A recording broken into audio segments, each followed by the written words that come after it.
아빠와 함께하는 세계사 제2장 프로테스탄트의 반란. 네덜란드의 영웅 침묵자 빌렘.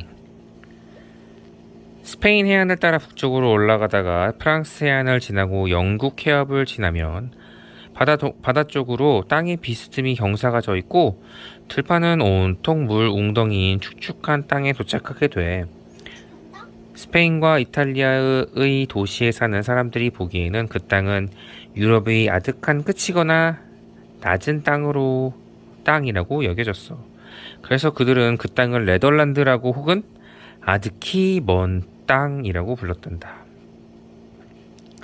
신성 로마 황제 카를 5세가 스페인과 네덜란드를 그의 아들 펠리페에게 물려주었을 때 펠리페는 상당히 골치 아픈 문제까지 물려받았어. 그 문제거리란 다름 아닌 침묵자 빌렘이라는 이름의 귀족이었단다. 빌렘은 오렌지 공이라고도 불리는데 빌렘이 프랑스의 오랑주에서 왔기 때문에 그런 이름이 붙었어. 오렌지에서 온 빌렘이라는 뜻이지. 오랑주는 오렌지에서 온 빌렘이라는 뜻이래. 빌렘이 태어났을 때 펠리페는 6살이었어. 두 소녀는 전혀 딴판인 환경에서 자랐어. 펠리페는 스페인의 어느 궁전에서 살았고 충실한 카톨릭 신자로서 교육을 받았어. 한편 빌렘은 독일에서 자랐고 부모님으로부터 착실한 프로테스탄트 교육을 받았지. 빌렘이 11살이 되었을 때 그의 사촌들 중에서 한 명이 죽는 바람에 카르레 제국 내의 두 방대한 지역이 그의 차지가 되었단다. 하나는 프랑스 남부 지방이고 다른 하나는 네덜란드의 어느 지방이었어.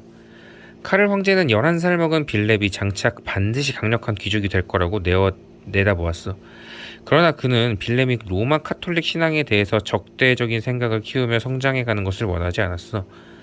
그래서 아직 어린아이인 빌렘을 부모한테서 떼내어서 그의 궁전에 와서 살게 했단다.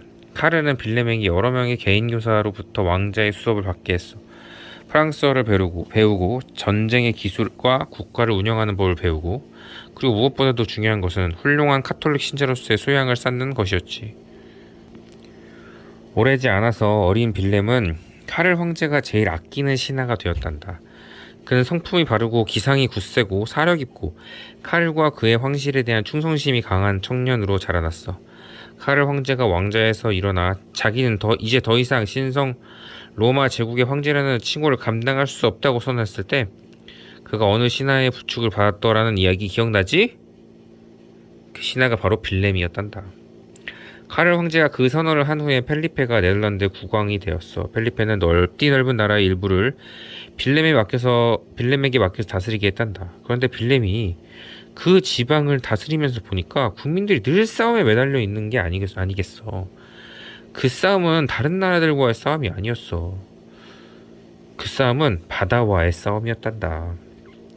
네덜란드는 로우 컨트리스라는 이름으로 불리는데 땅이 바다의 수면보다 낮기 때문이야. 조수, 해와 달의 인력 때문에 주기적으로 왔다 갔다 하는 바닷물, 밀물과 썰물 알지요? 그런 조수가 밀려오거나 폭풍이 몰아쳐서 거센 파도가 일 때마다 온 나라가 물에 잠겼어. 그러나 그 나라 사람들은 바다를 밀어내겠노라고 단단히 각오를 했어. 개미떼처럼 달려들어가지고 수심이 얕은 호수나 습지 바닥의 진흙을 퍼 날라다가 거대한 흙벽들을 곳곳에 쌓았는데 이 흙벽을 다이크라고 해. 그 흙벽들이 바닷물의 침범을 막아주었어.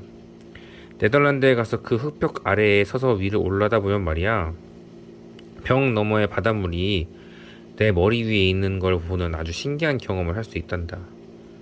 만약에 어느 한 흙벽이라도 터지는다면은 바닷물이 넘쳐서 집과 농장과 도시를 휩쓸게 되는 것이야. 빌렘은 네덜란드를 부유하고 평화로운 나라로 만들겠다고 다짐했어. 그러나 날이 갈수록 그는 펠리페의 통치에 불만을 품게 되었단다. 펠리페는 국민의 생활에 보탬이 되고 이익이 될 것인지를 놓고 어느 누구와도 상의를 하지 않은 채 자기 마음대로 마구 법을 선포했어. 프로테스탄트 신자들이 자기들의 신앙을 실천하는 것을 금지하는 법들이 수두룩했단다. 그런데 빌렘은 자기가 프로테스탄트 신자로서 태어났다는 사실을 잠시도 잊지 않고 있었어.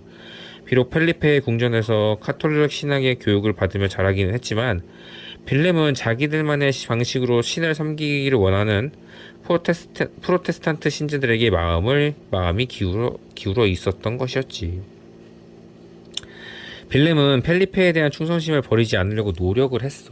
그런데 펠리페가 국왕이 된 지 3년 후 어느 날 빌렘은 너무나도 무서운 비밀을 알게 되었어. 그가 프랑스 국왕의 궁정을 방문하고 있을 때였는데 프랑스 국왕은 펠리페와 마찬가지로 카톨릭 신자였어. 프랑스 국왕은 빌렘이 프로테스탄트 신자로서 태어났다는 사실을 모르고 있었지. 그가 빌렘에게 말했어. 펠리페가 네덜란드의 프로테스탄트 신자들을 다 죽여 없애고 프로테스탄트 신앙을 뿌리채 뽑아버리려는 계획을 가지고 있다는 것이었어. 그러나 빌렘은 그 끔찍한 말을 듣고도 전혀 얼굴빛이 변하지 않고 무어라 대꾸도 하지 않았어. 그는 그저 입이 꾹 다물고 고개를 끄덕이며 듣기만 했다는 거야. 그 자리에서 그가 입을 꾹 다물고 있었기 때문이었는지 빌렘은 그 뒤로부터 침묵자라는 별명으로 알려지게 되었단다. 네덜란드에 돌아온 빌렘은 여전히 펠리페 국왕에 대한 충성심에 변함이 없는 것처럼 보였어. 그러나 그는 펠리페의 그 무서운 계획으로부터 자기의 백성들을 보호하기 위한 방법을 벌써부터 궁리하고 있었어. 그리고 한 무리의 백성들이 들고 일어나서 펠리페의 권위에 대항해서 싸우겠다고 선언했을 때 빌렘은 그 지도자를 만났어. 빌렘은 그들에게 펠리페의 궁전에 청원 사절을 보내서 프로테스탄트의 신앙을 금지하는 법을 없애줄 것을 요구하라고 설득했어. 청원 사절단이 궁정에 도착했을 때 귀족들은 허리를 꺾으면서 웃었어. 누군가 조롱했어. 어디서 웬 거짓대가 몰려온 거지? 청원 사절단의 기소자들은 그 말을 칭찬으로 들었다는구나. 그래서 그들은 스스로를 거짓대라고 부르게 되었대.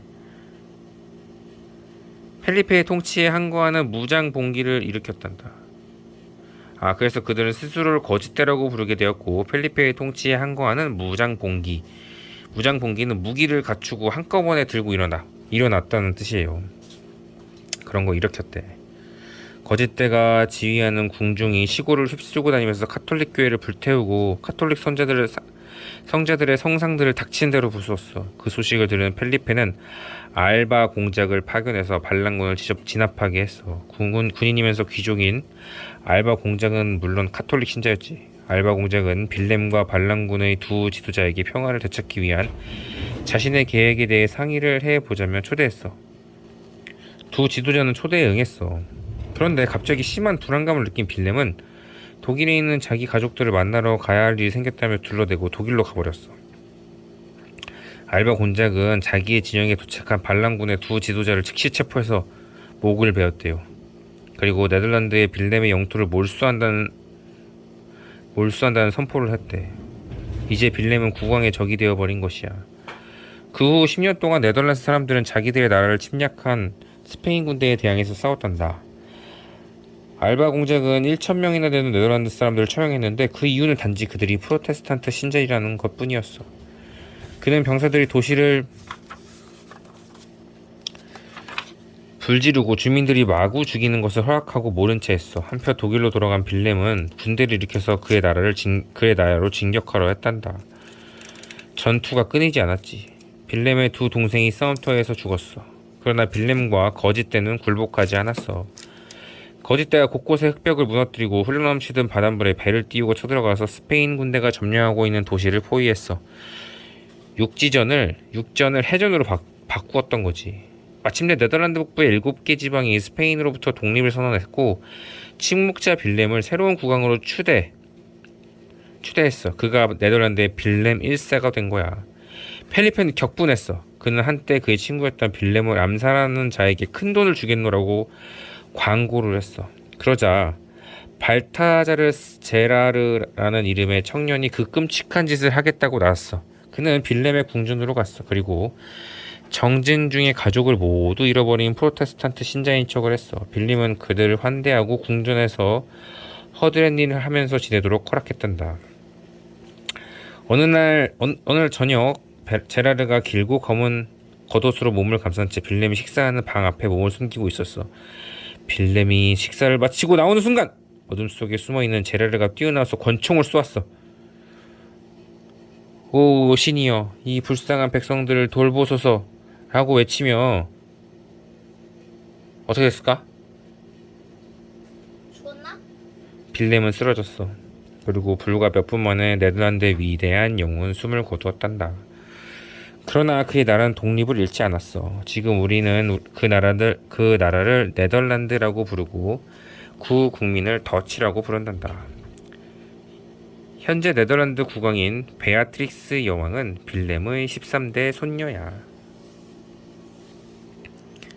단두대에서 죽은 메리 여왕. 불쌍해라. 카톨릭 신자들과 프로테스탄트 신자들이 서로 사이가 좋지 않았던 나라는 비단 네덜란드만이 아니었어.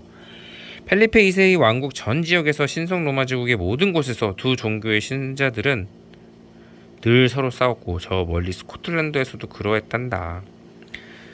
잉글랜드와 스코틀랜드는 지금 우리가 영국이라고 부르는 나라의 한 부분이야. 그러나 17세기 초에 스코틀랜드는 자기들만의 궁정과 법률과 여왕을 가진 독립국가였단다.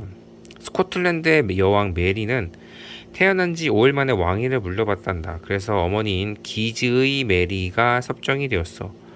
나이 어린 왕을 대신해 나랏일을 돌보는 사람을 섭정이라고 해. 이 여자는 프랑스의 기즈 공작 클로드 로랭이라는 사람의 딸이었기 때문에 기즈의 메리라고 불러. 프랑스 땅 기즈에서 태어난 메리라는 뜻이지. 기즈의 메리는 딸이 스스로의 힘으로 나라를 다스릴 만한 나이가 될 때까지 스코틀랜드를 통치하게 되어 있었어. 기즈의 메리는 훌륭한 섭정이었어. 그녀는 카톨릭 신자였지. 그런데 로드라고 불리는 스코틀랜드의 권세가들은 대다수가 프로테스탄트 신자들이었단다. 그들은 카톨릭 신자인 통치를 원하지 않았어. 그래서 그들은 프로테스탄트 평의회라는 것을 만들어서 어린 메리가 자라서 어른이 될 때까지 스코틀랜드를 자기가 통치하겠다고 나섰어. 기지의 메리는 이 평의회가 아기 여왕을 프로테스탄트 신자로 바꾸어 놓으려 들지는 않을까 겁이 났어. 그래서 그녀는 어린 메리가 5살이 되자 프랑스로 보냈어. 카톨릭 신자들 사이에서 훌륭한 카톨릭 신자로서 자라나게 하려는 것이었지. 기지의 메리는 스코틀랜드에 남아 있었어. 그리고 다시는 딸의 얼굴을 보지 못했고 몇 년 후에 세상을 떠났대. 불쌍해요, 아빠. 어린 메리는 그 후 13년 동안 프랑스에서 살았단다. 한편 스코틀랜드의 프로테스탄트 권세가들은 점점 더 큰 세력으로 커져갔어. 존 녹스라는 이름의 프로테스탄트 목사는 스코틀랜드 방방곳곳을 돌아다니면서 절대로 여자는, 특히 가톨릭 신자인 여자는 왕좌에 앉을 수 없다고 설교했단다. 그는 여자가 감히 남자들 위에 군림한다는 것은 자연의 질서에 어긋나는 것이다 라고 선언했다는구나. 그러나 메리는 그렇게 생각하지 않았어. 18살이 되자 그녀는 이제는 스코틀랜드로 돌아가서 왕위를 되찾겠다고 결심했어. 스코틀랜드의 카톨릭 신자들 중에 일부가 메리가 프랑스의 군대를 이끌고 돌아와서 프로테스탄트 신자들을 말끔히 없애 주기를 고대하고 있었단다. 그러나 메리는 프로테스탄트건 카톨릭이건 그 신앙을 문제 삼아서 죽이는 짓을 하고 싶지 않았어. 그녀는 성실한 카톨릭 신자인 여왕으로서 나라를 다스리고 싶었을 뿐이었고, 프로테스탄트 신자들이 그들만의 방식으로 신을 섬기는 것을 금지하겠다는 생각은 전혀 하지 않았단다.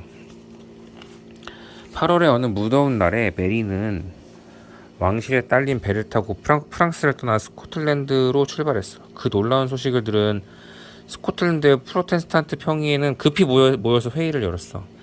정당한 혈통의 여왕이 곧 상륙할 터인데 그들은 도대체 무엇을 어찌할 것인가? 만약 그들이 여왕을 몰아내려 한다면 스코틀랜드의 카톨릭 신자들이 메리 여왕을 지키기 위해서 칼을 뽑아 들고 프로테스탄트의 권세가들에게 대들기 뻔한 노릇이었어. 그리고 내전이 시작되겠지. 그래서 메리를 실은 배가 스코틀랜드 땅에 닷을 내렸을 때 프로테스탄트 권세가들은 그녀를 맞이하러 나가서 귀국을 환영한다고 말했어. 존 녹스는 거기에 나가지 않았대. 그녀가 도착하던 날 아침에 스코틀랜드의 해안 지대는 온통 짙은 안개가 잠겼다는구나. 그러자 녹스는 저것 봐, 메리는 벌써부터 슬픔과 비탄과 암흑을 몰고 오잖아 라고 초조하고 안타까운 소리를 내질렀대요. 그러나 메리를 본 권세가들은 그녀의 매력에 홀딱 빠져버렸대.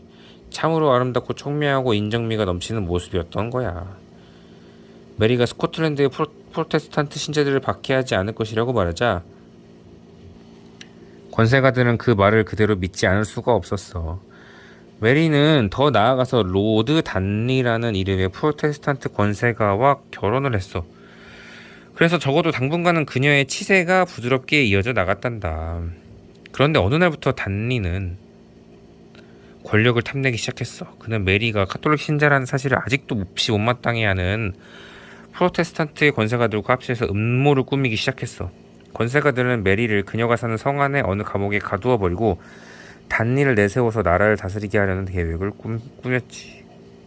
그 다음에 프로테스탄트 권세가들 편인 단리가 카톨릭 신화를 금지하는 법을 공표하기도 했지. 그 음모를 알아차린 메리는 한밤중에 몰래 작은 쪽문으로 궁궐을 나왔단다. 그리고 밤새 말을 달려서 다른 성으로 갔어. 그리고 그 성에서 자기에게 충성을 바치는 군인들을 모아서 군대를 만들었단다. 그 사실을 안 프로테스탄트 권세가들은 기겁을 해서 나라 밖으로 달아나 버렸어. 그런데 단리는 어떻게 되었을까? 그는 나라 밖으로 달아난 권세가들에게 모든 죄를 뒤집어 씌우려고 작정을 했단다. 영국의 엘리자베스 여왕은 단리의 모반 소식을 듣고 이렇게 말했다는구나. 내가 메리라면 단리의 칼을 빼앗아서 그자의 배에 찔러버릴 거야. 그러나 메리는 남편을 용서하기로 결심했어. 아기를 낳을 때가 다 되어 가고 있었기 때문이야. 남편이 곁에 있어주기를 원했던 거야.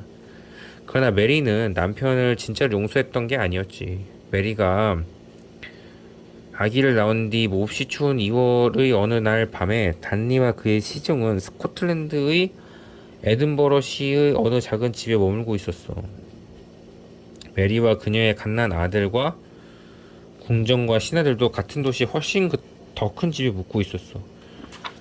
새벽 2시 정각에 고요한 암흑에 잠겨있는 에든버러시에 갑자기 천지를 흔드는 폭음이 울렸어.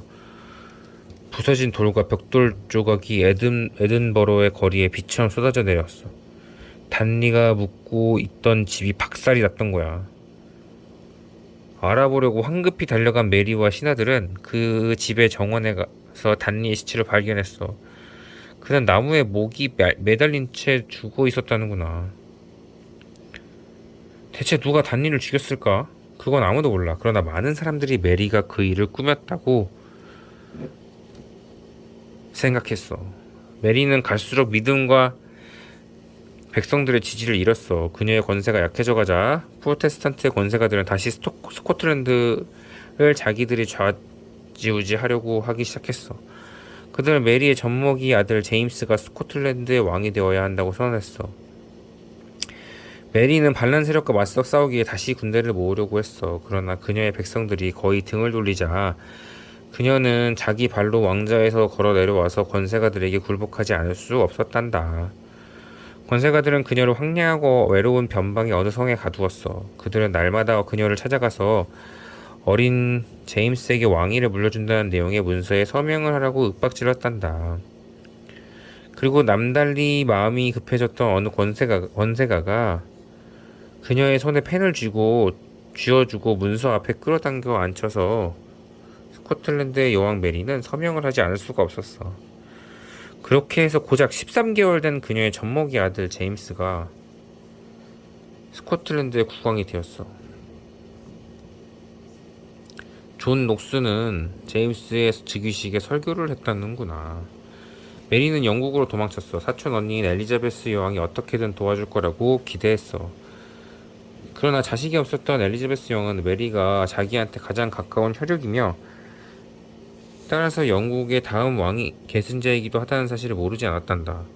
그녀는 메리가 모의를 꾸며서 자기를 암살하고 영국의 왕관을 차지해버릴지도 모른다는 두려움을 느꼈어. 그래서 그녀는 병사들을 보내서 메리를 도중에 맞이하게 했어. 병사들은 메리를 영국 북부의 어느 근사한 저택으로 데리고 갔어. 그 후 19년 동안 메리는 영국 여왕의 포로 신세가 된 채 그 집에서 살았단다. 불쌍한 메리, 그녀는 자신의 처지를 어떻게 해볼 방도가 없었어. 그저 수십 마리의 개와 새들을 기르며 하루하루를 보냈고 하염없이 술을 놓고 바느질을 했지. 그 중에 썩 잘된 것들을 골라서 엘리자베스 여왕에게 선물로 보내고 그 편에 자기의 처지를 한탄하고 하소연하는 편지를 보내는 게 고작이었단다. 어느 때부터 그녀는 탈출 계획을 꾸미기 시작했어. 그러나 엘리자베스가 보낸 첩자들이 메리가 밖으로 내보내는 모든 편지와 전가를 낱낱이 감시하고 있었어. 마침내 첩자가 영국의 카톨릭 신자들에게 보내는 메리의 편지들 중간에 가로채서 엘리자베스 여왕에게 가져다 바쳤단다. 그곳에서 나가게 해준다면 오래지 않아서 자기가 영국의 여왕이 될 것이라고 말하는 내용이었어. 그것은 곧 엘리자베스를 죽일 계획을 가지고 있다고 말하는 것이나 마찬가지였지. 메리는 엘리자베스 여왕을 해치겠다는 생각 같은 걸 해본 적이 없다고 주장했어. 그러나 목숨의 위험을 느낀 엘리자베스는 메리를 모반죄로 처형한다는 문서에 서명했단다. 몹시 추운 2월 어느 날 아침에 메리는 단두대 위에 걸어 올라갔단다. 그리고 그녀는 무릎을 꿇고 앉아서 목이 잘렸어. 사형 집행관이 그녀의 잘린 머리를 집어들었을 때 구경꾼들은 그녀의 머리가 하룻밤 사이에 새하얗게 변해 있는 걸 보았다는구나. 끝.